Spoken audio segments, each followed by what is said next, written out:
자, 오늘은 제가 그래도 30대 33살이거든요. 그래서 제가 20대로 돌아간다면 어떤 걸 할 건지 이런 거를 좀 했으면 좋겠다라는 얘기를 좀 해보려고 합니다. 사실 이거는 또 저한테도 하는 얘기기도 하거든요. 그리고 이게 지금 영상을 올라가는 걸 좀 보니까 생각보다 뭐 조회수가 그냥 쏘쏘하다. 제일 많이 보는 주변 분들이 여러분이더라. 그래서 제가 여러분들의 위치고 여러분들의 나이면 제가 어떤 거를 할까 이렇게 한 3가지 정도를 갖고 왔습니다. 첫 번째는 여러분들이 정말 잘해주고 있는 운동을 했을 것 같거든요. 많이 하는 얘기이기도 한데 그거에 대한 효과가 너무 큽니다. 운동을 해서 내가 원하는 몸매를 만들고 유지할 것 같거든요. 원희도 운동 많이 하잖아요. 거의 매일 한다고 봐도 무방한 걸로 알고 있는데 원하는 몸매를 만들고 사실 그 몸매를 만드는 건 어려운데 유지를 할 것 같더라고요. 제가 이청아 배우님 진짜 좋아하거든요. 이청아 배우님이 다이어트를 계속 거의 매일 하는데 다이어트를 한다기보다는 유지를 한다고 하더라고요. 이전에도 살이 많이 찐 그 경험이 있었는데 그 살인적인 다이어트에 대한 경험을 다시 하기 싫다고 지금은 그거를 유지하기 위해서 음식에 대한 조절도 하고 매일 몸무게를 재면서 뭐 1kg가 늘어나면 1kg를 뺄 때까지 이제 다이어트를 하는 거죠. 근데 이렇게 짧게 다이어트를 한다고 생각을 하니까 사실상 몸무게를 빼는 것보다는 유지하는 게 훨씬 쉽잖아요. 이때가 되면 몸매를 만들고 유지를 할 것 같습니다. 저도 이번에 여름에 몸매를 좀 만들어 놓고 유지를 한번 해보려고 생각을 하고 있고. 왜요? 공개할 거예요? 공개? 공개를 왜 합니까? 구독자분들을 위해.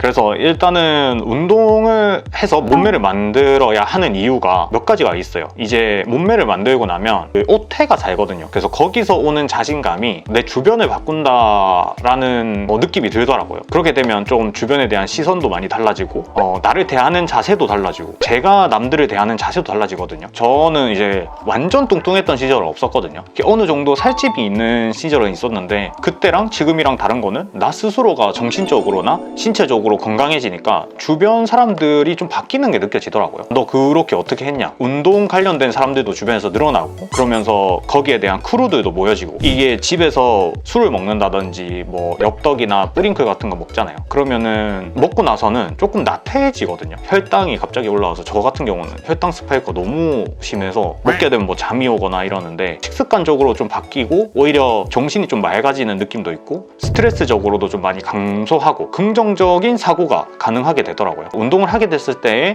부정적인 거는 저는 거의 없는 것 같아요. 그래서 운동을 꼭 하셨으면 좋겠습니다. 이게 젊다고 해서 그게 평생 갈 거라는 생각을 안 해주셨으면 좋지 않을까. 영원하지 않습니다. 내년에도 어려? 후년에도 어릴 거니? 두 번째로는 이거는 제가 좀 20살 때, 21살 때부터 좀 시작한 거긴 한데 어른들한테 질문을 많이 할 것 같아요. 어른들이라고 하면은 내 상사가 될 수 있고 아니면 진짜 어른들, 막 할아버지가 될 수도 있고 내가 원하는 위치에 있는 분이라든지 존경하는 분, 좀 그런 것들 많이 들어볼 것 같아요. 근데 이게 정답은 아니거든요. 그분들이 하는 얘기가 이거는 잘 판단하셔야 되고 이게 저는 언제부터 이거를 시작했냐면 저는 군대에 있을 때 질문 진짜 많이 했거든요. 그 군대 다녀오신 분들은 아시겠지만 그 연등이라는 게 있거든요. 연등 알아요? 연등입니다.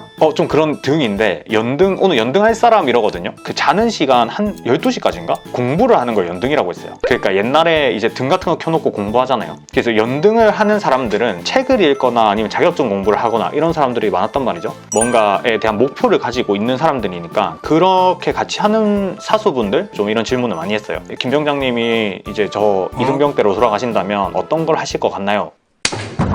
이제 그분들이 생각했었을 때 좋았던 점이나 아니면은 내가 이거를 이등병 때 좀 했었으면 좋지 않았을까? 이런 얘기들을 좀 들어볼 수 있는 자리가 되더라고요. 저는 이 사람은 이렇게 생각하는구나, 저 사람은 저렇게 생각하는구나, 그럼 나한테는 어떤 식으로 접목을 할 수 있을까? 라는 생각을 좀 많이 했었고 그래서 이렇게 하다 보면 결국에는 자기가 정답이라고 생각하는 부분을 찾을 수도 있는 거고 생각하지 못했던 부분이 정답이 될 수도 있는 거고 그래서 좀 자기보다 먼저 한 사람들한테 질문을 좀 하는 그런 습관이 들이면 조금 더 살아가는데 방향적으로 목표를 설정하는 데 좀 괜찮지 않을까 이렇게 생각은 들더라고요. 그리고 세 번째는 많이 얘기하는 건데 경험을 좀 많이 하라고 하고 싶거든요. 근데 그냥 경험이 아니고 성취하는 경험, 실패하는 경험을 해라고 얘기하고 싶어요. 어떤 거를 목표를 정해서 이번에 바디 프로필을 찍겠다라는 그런 성취적인 경험 경험, 이거를 하고 나서 그 경험으로 인해서 얻어지는 게 많을 거고, 그리고 실패하는 경험 같은 경우는 바디 프로필을 만약 실패하더라도 거기서 내가 뭐 때문에 실패했는지, 그럼 앞으로 내가 계속 도전할 거니까 그거를 토대로 다음에 만약에 도전했었을 때 이렇게는 하지 말아야 되겠다라는 그런 데이터가 쌓이게 되는 거거든요. 이 실패를 기회로 보는 태도를 기르는 것도 중요하고, 이렇게 돼서 더 큰 도전을 하고 새로운 걸 시도하는데 용기도 줄 수 있고요. 이게 실패를 했다고 해서 거기서 좌절하지 않는 것도 하나의 경험이라고 생각합니다.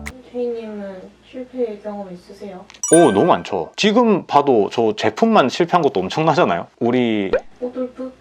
오돌프도 어떻게 보면 실패라고 할 수 있지. 그래서 경험을 많이 해봐라. 그래서 이거는 행동을 하는 게 가장 좋다라는 것들을 좀 보면 될 것 같고, 생각만 하지 말고 움직여라. 실제로 생각하고 행동해보는 게 완전히 다르다라는 거를 행동을 해본 사람들은 알 겁니다. 그래서 제가 운동, 그리고 질문하는 거, 그리고 성취하는 경우, 실패하는 경험을 많이 해라, 이렇게 총 3가지로 좀 줄여서 말해줄 수 있을 것 같고, 제가 좀 가슴을 울렸던 그 이지영 선생님 알아요? 사문? 사회문화인가? 근데 제가 그쪽이 아니어서 잘 모르는데, 제가 그분 강의를 들은 적도 없고, 저는 이과이기 때문에 그분이 해줬던 얘기인데, 앤드류 카네기가 했던 명언이 있어요. 이거는 읽어드리고 마무리하도록 할게요. 이거 진짜 저는 지금까지도 생각합니다. 젊은이여, 그대 이름을 가치 있게 알아. 그대가 지금 보내는 1분 1초가 그대가 함께 어울리는 사람이 그대가 그들과 나누는 대화가 그대 이름을 가치 있게 하는데 쓰여지고 있는지 늘 되물어보아야 한다 라는 구절이 있거든요. 이게 지금 내 주변에 있는 사람들과 내가 보내는 이 시간들이 내가 앞으로 살아가는데 가치 있게 하는 행동인지 한 번쯤 생각해보고 20대를 좀 보냈으면 좋겠습니다. 영상을 보시는 분들도 그렇겠지만 저 스스로도 좀 많이 배우게 되는 기회가 됐다고 생각합니다. 늘 가치 있게 사시고, 오늘 영상은 여기서 마무리하도록 하겠습니다. 질문 있으면 개인적으로 남겨주십시오. 뒤에 댓글에. 답 안 해도 괜찮아. 바이바이.